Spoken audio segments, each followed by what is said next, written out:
Hello viewers, welcome back to my channel মাই সেলফ সঙ্গীতাহর। কেমন আছেন সবাই? আজকের ওয়েদারটা খুবই ভালো। তো সকাল থেকেই সত্যি আমার মনটা খুব ভালো ছিল। তো সকাল থেকে আমি কিভাবে দিনটি শুরু করলাম এবং সকালে ঘুম থেকে উঠেই আমি কি করলাম সেগুলোই আজকে আপনাদের সঙ্গে শেয়ার করব। প্রত্যেকটা দিনই আসলে সকালটা শুরু হয় খুব তাড়াহুড়োর মাধ্যমে। তো আজকের দিনটা একটু অন্যরকমভাবে শুরু হলো, তো সেটাই আজকে আপনাদের সঙ্গে শেয়ার করব। দেখতে থাকুন, পাশেই থাকবেন এবং পুরো ভিডিওটি দেখবেন স্কিপ না করে। কমেন্টসে জানাবেন কেমন লাগলো। তো দেখুন, সবাই সাথেই থাকুন। আজকে খুব সকাল সকাল ঘুম ভেঙে গেছে। ঘুম থেকে উঠেছি আমি সকাল 6টার সময়। তো 6টার সময় উঠেই আমি বারান্দায় চলে গেলাম। রাত্রে প্রচুর গরম পড়েছিল। তো সকালে ঘুম থেকে ওঠার পর দেখলাম বাতাস আসছে, ঝিরিঝিরি বাতাস, খুব ভালো লাগছে। ওয়েদারটাও খুব ভালো, রাত্রে খুব ভালো ঘুম হয়েছে। তো বারান্দায় দাঁড়িয়ে চারপাশটা দেখতে অসম্ভব সুন্দর লাগছে, মনটাই ভালো হয়ে যায়।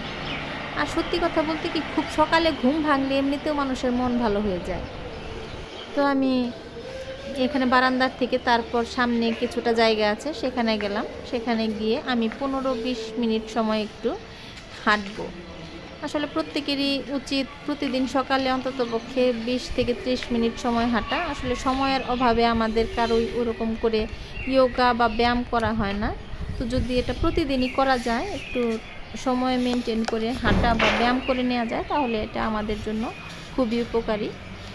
তো আমি একটু হাঁটাহাঁটি করার সময় চারপাশের প্রকৃতিটা দেখছি এবং সত্যি খুব ভালো লাগছে। মনটা নিজের অজান্তেই ভালো হয়ে যাচ্ছে। কি সুন্দর কৃষ্ণচূড়া গাছ, আমি নিচে নেমে আপনাদেরকে একটু দেখিয়ে দিচ্ছি। এই গাছটার দিকে তাকালেই মনটা জুড়িয়ে যায়। লালে লাল হয়ে গেছে ফুলে ফুলে গাছটা, এত সুন্দর। প্রকৃতির কি অপরূপ দান সত্যি। তো সকালবেলা এই ফুলগুলো দেখে এত ভালো লাগছে, আর প্রকৃতির কাছে এসে মনে হচ্ছে যে বুক ভরে অক্সিজেন নিচ্ছি। মাঝে মাঝে পাখির 2-4টা শব্দ পাওয়া যাচ্ছে, পাখির কোলাহল, নির্জন পরিবেশ, আর তার মধ্যে এত সুন্দর গাছ ফুল। মাঝে মাঝে আমি সত্যি কথা বলতে কি, প্রত্যেকটা সময় আমি ঈশ্বরকে ধন্যবাদ দিই এত সুন্দর কিছু দেখার জন্য, বা সুস্থ হিসেবে থাকার জন্য, যে সব কিছু উপভোগ করতে পারছি। এটা বেলি গাছ, বেলি ফুল ফুটেছে, গন্ধে মৌ মৌ করছে বেলি ফুলের গন্ধ।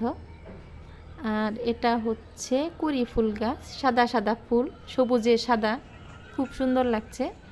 এটা পৌরসভার সামনের এলাকায়, আমার বাসার থেকে সামনে কৃষ্ণচূড়া ফুল নিচে পড়ে আছে, অপরূপ একটা সৌন্দর্য। তো এখানে হাঁটতে হাঁটতে আমি দেখছি আর বুক ভরে নিঃশ্বাস নিচ্ছি, অক্সিজেন নিচ্ছি, নিয়ে দিনটা শুরু করছি। দিনটা সত্যি আজকে মনে হচ্ছে খুবই ভালো যাবে, কারণ সকালটা যদি সুন্দরভাবে শুরু করা যায় তাহলে সারাটা দিনই খুব ভালো যায়। তো আমি মোটামুটি হাঁটা শেষ করে আমি বাসার দিকে চলে যাব। গিয়ে এটা হচ্ছে আমার বাসার সামনের সেই রাস্তাটা, যে রাস্তাটা সবসময় খুব ব্যস্ত থাকে, কিন্তু এখন খুব সকাল দেখে 2-1টা গাড়ি চলছে নিরিবিলি। প্রাকৃতিক পরিবেশটাও একদম থমথমে, কোনো কোলাহল নেই, শুধু পাখির শব্দ শোনা যাচ্ছে, সুন্দর সবুজ গাছ দেখা যাচ্ছে। সকালবেলা উঠে সত্যি কথা, খুব সকালে যখন ঘুম ভাঙে দিনটা অটোমেটিক সুন্দর হয়। আর ঘুম থেকে উঠেই যদি কড়া রোদ দেখা যায় তাহলে মনটাও কেমন যেন একটা খিটখিটে হয়ে যায়। তো আজকে সকালটা খুব সুন্দরভাবেই শুরু হলো। একটু হাঁটাহাঁটি করে নিলাম, শরীরের জড়তা কেটে গেল, ফ্রেশ লাগছে নিজেকে একটু। তো এখন বাসায় গিয়ে নিজে ফ্রেশ হব, হাত মুখ ধুয়ে আমি আমার সকালবেলার কাজ শুরু করে দেব। ঘরে চলে যাব। ঘরে এসেই আমি চুলায় চা বসিয়ে দিলাম, ফ্রেশ ট্রেশ হয়ে আরেক চুলায় ভাত বসিয়ে দিলাম। বসিয়ে আমি এখন আমার টুকিটাকি যে কাজগুলো আছে সেগুলো শেষ করে নেব। প্রথমেই আমি জল খেয়ে নেব। তো আমি 2 গ্লাস পরিমাণ জল খাবো, 1 গ্লাস ফ্রেশ জল আর 1 গ্লাস হচ্ছে লেবু জল খাবো। তো প্রত্যেকেরই উচিত আসলে এই গরমে 2.5 থেকে 3 লিটার পরিমাণ জল খাওয়া। তো আমি সকালে খালি পেটে উঠে যদি এরকম 2 গ্লাস জলে মোটামুটি 1 লিটার জল খাওয়া হয়ে যায়, তো সারাদিনে আর 2 ঘন্টা পর পর যদি 1 গ্লাস করে জল খাই তাহলে আমাদের ফুল কাভার হয়ে যায়। জলটা খেলে শরীরটা এমনিতেই ফ্রেশ থাকে। তো এরপর আমি ঘরটাকে ভালো করে সুরে পরিষ্কার করে নেব। ঘরটা সোরা হয়ে গেলে এরপর দেখব চাটা হয়ে গেছে কিনা। হ্যাঁ, চায়ের জলে বলক চলে আসছে। আমি চা পাতা দিয়ে চাটা ছেঁকে নামিয়ে নেব। চা ছেঁকে নামানোর পর আমি বেলের শরবত করে নেব। চাটা পরে খাবো, আগে বেল খেয়ে নেব সবাই। আমরা এই দিনে সবাই বেলের শরবতটা খাই, কারণ চৈত্র বৈশাখ মাস এই মাসগুলোতে আসলে বেল পাওয়া যায়, তাছাড়া সারা বছর আর বেল পাওয়া যায় না। বেলটা শরীরের জন্য খুবই উপকারী। বেলটাকে আমি ভালো করে ধুয়ে ফাটিয়ে নেব, ফাটিয়ে এটাকে আমি শরবত বানিয়ে নেব। তো বেল খেলে কোষ্ঠকাঠিন্য দূর হয়ে যায়। তারপর সকালবেলার বাসন টাসন আমি খুব একটা রাখি না, রাতেই বেশিরভাগ ধুয়ে ফেলি, 2-1টা শুধু সকালবেলা ধুই। বাসন টাসন সব ধোয়া হয়ে গেছে। এখন আমি বেলটাকে শরবত বানিয়ে নেব। বেলের শরবত বানিয়ে সকালে সবাই 1 গ্লাস করে খাবে, আমার বাসার সবাই খাবে। সবাই মোটামুটি বেলের শরবতটা পছন্দ করে। বেল খেলে কোষ্ঠকাঠিন্য দূর হয়, বেলের অনেক উপকারিতা রয়েছে। তো এখন বেলের শরবতটা আমার হয়ে গেছে, আমি সার্ভ করে দেব বেলের শরবত সবাইকে। কি সুন্দর লাগছে দেখতে, বেলের রং গন্ধ দুটোই খুব সুন্দর, বেলটাও খুব মিষ্টি ছিল। বেলের শরবতে আমি কখনো চিনি অ্যাড করি না। চিনি এবং লবণ দুটোই কিন্তু আসলে হোয়াইট পয়জন। নাও বেলের শরবত। Thank you. সকালবেলায় বেলের শরবত স্বাস্থ্যের জন্য খুবই উপকারী। অনেক ধন্যবাদ তোমাকে। ওয়েলকাম। তো বেলের শরবত খাওয়া হয়ে গেলে এখন দেখব ভাতটাও হয়ে গেছে।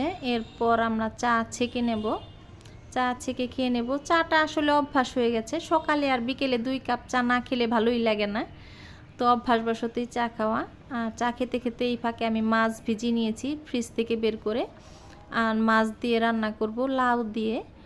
আর চাল কুমড়ো আছে, চাল কুমড়ো দিয়ে আমি নোনা ইলিশ দিয়ে রান্না করব। চাল কুমড়ো দিয়ে নোনা ইলিশের রেসিপিটা, এটা আমার বাসার সবাই খুব পছন্দ করে। এটা খেতে সত্যি অসম্ভব টেস্টি একটা খাবার। তো এর জন্য আজকে চাল কুমড়ো দিয়ে নোনা ইলিশটা রান্না করব।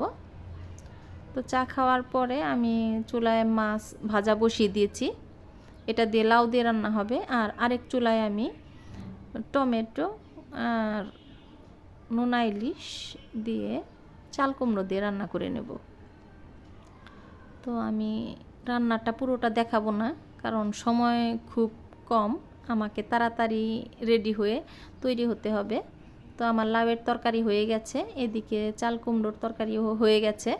আজকে খুব বেশি আইটেম রান্না করতে পারলাম না, কারণ তাড়াহুড়ো করে এরপর আমাকে বের হতে হবে। রান্না শেষ, এখন আমি চুলা টুলা সব পরিষ্কার করে নিলাম। চুলা পরিষ্কার করে বাসনপত্র ধুয়ে ঘরটর মুছে তারপর আমি এখন নিজে ফ্রেশ হব, স্নান টান করে তারপর অফিসের জন্য একদম রেডি হয়ে যাব। অফিসের জন্য রেডি হয়ে তারপর আমি আমার নিজের খাবার খেয়ে তারপর বের হব। তো আমার রেডি হওয়া শেষ, এখন আমি খেয়ে নিচ্ছি। আমি এখন সকালে খাবো বাদাম আর ডিম আর টক দই। তো টক দইয়ের সঙ্গে আজকে একটু মুড়িও নিয়েছি। যারা হেলদি ডায়েট মেনটেন করতে চান তারা টক দই এবং বাদাম আর ডিম খেতে পারেন। এটা দীর্ঘ সময় খিদে পায় না এবং শরীরকেও সতেজ রাখে। টক দই তো শরীরের জন্য খুবই ভালো, এটা ওজন কমাতেও সহযোগিতা করে, শরীরটাকেও ঠান্ডা রাখে। তো আমি এখন টক দই আর ডিম খেয়ে নেব। বাচ্চারা বাসায় আছে, ওরা আজকে স্কুলে যাবে না, ওদের স্কুল বন্ধ, তো ওরা পরে খেয়ে নেবে। আমার খাওয়া দাওয়া এখন মোটামুটি শেষ। তো এরপরে আমি রেডি হয়ে অফিসের জন্য বের হয়ে যাব। তো ভিউয়ার্স, আমার খাওয়া দাওয়া শেষ। যারা হেলদি ডায়েট মেনটেন করতে চান ওজন কমানোর জন্য, তারা এই ডায়েটটা মেনটেন করতে পারেন। সকালবেলা ডিম, বাদাম এবং টক দই, এটা ওজন কমাতে যথেষ্ট পরিমাণ সহযোগিতা করে। তো আমার খাওয়া দাওয়া শেষ, আমি এখন রেডি হয়ে গেছি। এরপর আমার হাতে খুব একটা সময় নেই, আমাকে তাড়াতাড়ি বের হতে হবে অফিসের জন্য। বাচ্চারা বাসায় আছে, ওদের স্কুল বন্ধ। তো আমি এখন অফিসে চলে যাব। সবাই ভালো থাকবেন, পাশে থাকবেন। যারা চ্যানেলটি সাবস্ক্রাইব করেননি, সাবস্ক্রাইব করবেন এবং পাশে থাকা বেল আইকনটি অন করে দেবেন এবং অল নোটিফিকেশনে ক্লিক করে দেবেন। সবাই ভালো থাকবেন, সুস্থ থাকবেন, কমেন্টসে জানাবেন। আবারও দেখা হবে নতুন কোনো ব্লগে। সেই পর্যন্ত সবারই সুস্থতা কামনা করছি। ধন্যবাদ সবাইকে। টাটা।